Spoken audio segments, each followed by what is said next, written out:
Le fabricant de meubles Canadel rencontrait ce matin ses quelques 600 employés afin de les rassurer dans cette période d'incertitude.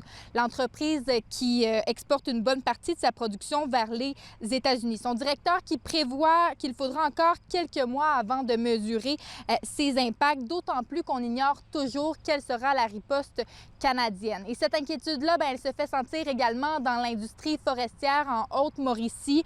Là-bas, on dit être dans le néant et on demande que le problème soit réglé rapidement. Quand l'industrie forestière touche, c'est tous les petits commerces de proximité collatéraux qui attrapent le rhume rapidement.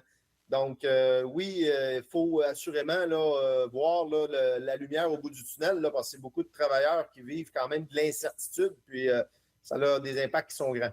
Les manufacturiers de la Mauricie, centre du Québec, demandent eux aussi une réponse rapide. Ils veulent que les gouvernements mettent en place des mesures pour protéger et soutenir les entreprises directement touchées, particulièrement celles qui dépendent fortement du marché américain. Puis, travaillons Est-Ouest plutôt que Nord-Sud. Moi, j'aimerais, comme président des MMCQ, qu'on considère éventuellement les États-Unis comme un marché secondaire, pas primaire. Qu'on considère les États-Unis comme du gravy par-dessus la business qu'on fait déjà à travers le Canada.